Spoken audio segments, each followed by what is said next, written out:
Hey everybody, it's Jason with JR Custom Designs, JERRC. Today I'm going to be going over my Custom Perses chassis build. This truck is based off of the original Perses chassis and is designed to be modified to use on different occasions, such as like a clodbuster, a crawler, a bouncer. You know, any basically anything you can think of with the mounting patterns and stuff that are in it. The options are pretty much limitless. So today I'm going to show you the truck itself and the motor ESC combo that's going in it, and also go over the radio that I have going in it too. So first off, your camera, we'll get you over here to the truck. All right, so with this truck,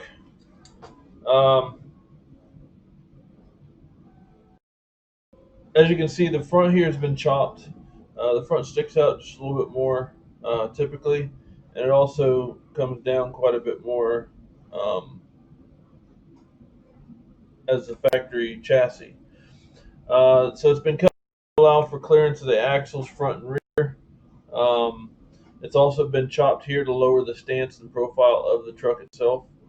The mounting holes are here for purpose to allow you to do this, and also you could actually raise it up to up in here, basically make a ladder chassis out of it as well, by cutting this below this rail off.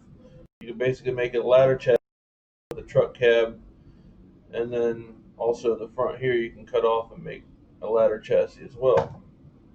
So you can kind of do really whatever you want with it. The options are pretty limitless on it, to be honest with you. And that was kind of the reason, or the way it was designed and built, was to do that. So you do have a lot of options with this. You're not limited just based on whatever everybody tells you need to use or do. So with all that being said, I'm going to go over the truck itself. The truck, I got some wheels here that I got off of Amazon, just some cheap tires and wheels. They're pretty soft. I haven't had the full weight of the vehicle with the motor to see how they react, but they're pretty soft rubber. The foam inside, it's not real dense, so it should have good flexibility. These are 12 millimeter hexes, and they bolt straight onto a standard 12 millimeter hex axle. These axles here happen to be AR60s, which make this a little bit wider than the AR44s, I believe, which are standard in a 10th scale. So I guess this could be considered maybe an 8th scale. I don't know. But it's not your typical 10th scale crawler. It is based off of a 10th scale monster truck. So, 6 of one, half dozen the other. Anyways, I got some Gmat transition shocks. I've had good luck with the Gmat XGs for my monster trucks and mega trucks. However, these Gmat transition with the internal springs, they have an internal spring on the bottom and an internal spring on the top that allow for rebound and compression. They weren't quite strong enough because with the weight of just without the motor and batteries in it, it was sitting pretty much down towards the bump stop, or towards the end of the stroke. So what I did is I put in internal springs off of some generic internal shocks off of Amazon, little black or silver ones you can get off of Amazon. I used the extra set of smaller internals off of that to put in here to assist with the suspension on this. And it's kind of a little too tight for my liking. I might end up changing that. But I mean, as far as moving, it moves pretty good, but actually compressing. Doing the drop test, it works out pretty good. Nonetheless, we'll see how it goes once I get everything built. I'm using the Trident lower um, 4-link bars and the upper 4-link bars, which are millimeter 7075 aluminum. And the rod ends vary from Traxxas to SSD depending on what I can get a hold of. Both are pretty well equal as far as the durability. Depending on how you use them. On a crawler, I mean, they'll probably last forever. On a basher or a monster truck that you're going to tear up and raise hell with, um, they'll last you as long as you take care of them. They are plastic, so I mean they will break at some point. But the good thing is the stainless steel grub inserts and the 7075 aluminum links. Good luck breaking them. They have a 1-year warranty on those as well. But anyways, I have the ISO sway bars for the back. I don't have them on the front. I just have them on the back just to help control body roll um, and give it a little more stability when driving instead of just flopping around. This is running a 2-speed Wraith gearbox uh, with the high and low speed shift with the rear mounted servo. We'll see how that goes with the ESC combo that I have. I'm expecting it to do pretty good. I'm using a 3800K in this build just because it is a little bit bigger of a truck. Otherwise, I would use the 2850, which I have uh, for a TRX build that I have. I'm New using visitor. Pack drive shafts, and they've been pretty good for me. The only thing is on this particular version, they have a D. Come on, focus. They have a D notch in the shaft itself, which makes the outer edges weak. And when bashing with the monster truck with these axle or these drive shafts, I've split a couple that way, just because of the load and stuff on them. But otherwise, I mean, for this application, they're perfect. I think they'll work just fine. The main problem I have is this here, where they're moving around because of the length of them. They're almost maxed out right there, so there is some binding sometimes. But anyways, enough about the truck. Go ahead and move on. Actually, I want to point out the battery or the servo box here, or not the servo, the receiver box here.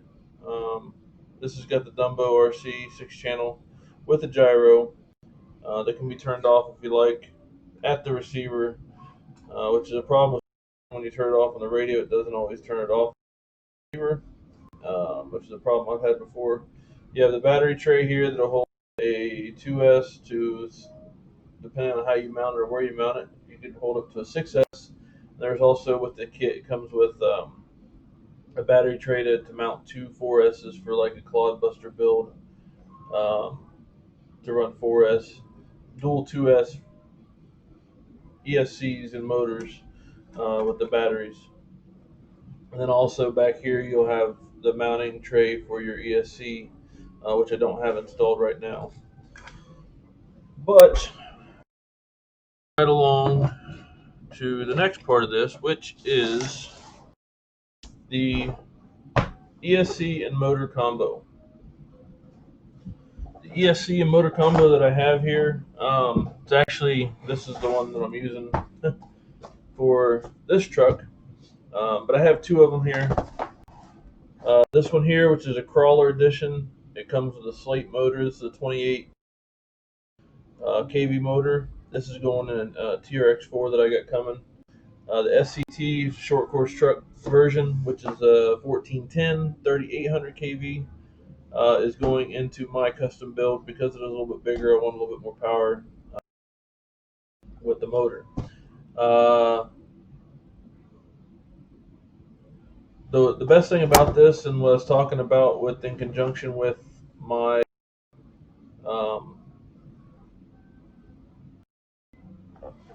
With the 2-speed gearbox that I have is the fact that trying to get a little better lighting here. But anyways, the best thing is it's got the aux wire functionality, which allows you to switch from a low speed to a high speed internally, electronically with the speed controller. This is a Mamba X, so it runs 2S to 6S with the 8 amp max BEC, castle link tuning, all that good stuff, which is good for crawling, so you can set your throttle curves and everything to work better for your given situation. I could have went with the Crawler edition with a 3800 kV motor, but I didn't because I wanted a little bit bigger motor to handle the heat. Because the Crawler motor is a little bit shorter, it's a 1406 motor. So that's why I went with the 1410 3800 kV.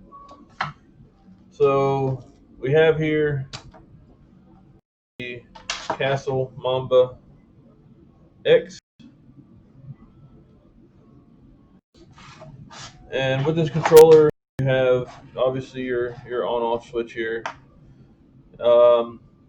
your receiver port, and then you have your aux port, which hooks into another channel on your receiver. It allows you to switch on the fly. Then obviously your 2 power leads for your battery, and then your connections for the motor. This is a censored setup, so obviously, or I say obviously, but hopefully you know that the censored setup has to hook up a certain way. And I grabbed the wrong motor. It has to go in a certain way because you can damage the motor and or ESC if you hook it up wrong. But what I mean by that, I'm sure you've seen the other videos, is the ABC on the back of the motor and the ABC on the... Those need to be... Then any changes with rotation, say you have dual motors or whatever, you can change in the programming to go clockwise or counterclockwise depending on what your situation calls for. The motor, the ESC doesn't come with for your sensor, but the motor does. This just plugs into the back of the motor and plugs into the ESC right here, which is the white plug. I'm actually, this is the time I've seen a Mamba X in person. I'm actually quite surprised. It's pretty well built. It's a lot of aluminum components. I'm sure that's not supposed to be like that. Maybe, I don't know. But anyways, it's all aluminum housing, which helps with the heat sink. So basically the whole thing is a heat sink. It's waterproof. It's got your fan on top here, which we'll see how well that holds up. I'm sure with a crawl it'll be just fine. But with a basher, it may take some abuse and may quit. I don't know. But I mean, aside from that, I'm pretty pleased with how everything looks. It's been a while since I've used a Castle, but so a lot of things have actually changed since last time I seen one, and so I'm pretty pleased with what I see. Hopefully, we'll get it all worked out. I do have this for a later build, which is a Sidewinder that I'm using for my Clodbuster build. This is what I was talking about with the 2S lipos for the battery tray, because it'll be running 2 of these and 2 of the same motors as these here with it. So we'll see how it out. But nonetheless, that's pretty much all I got. I'm not I'm not going to sit here and put this thing together on camera. I just want to show you kind of what I got going as far as this build. And hopefully next video I will have a fully assembled and we'll be testing out the crawler. And then after that, it'll be just put back together and be ready for the road. I want to thank everybody for checking out the video. If you like what you see, subscribe, and that way you're notified anytime new content comes out. Sorry if some of this seems boring, but I don't script off the cuff, and just want to keep it real and raw. So if you have any ideas for future videos or what you'd like to see, I'm open to get things, try them out, put them on the channel. They work. Give an honest review, feedback, and let you guys decisions from there. So at any rate, that's going to be all for this video. I hope everybody has a good rest of your weekend, because this is Sunday. But be safe out there. Get out, enjoy the hobby, and until next time, we'll see you on the next video.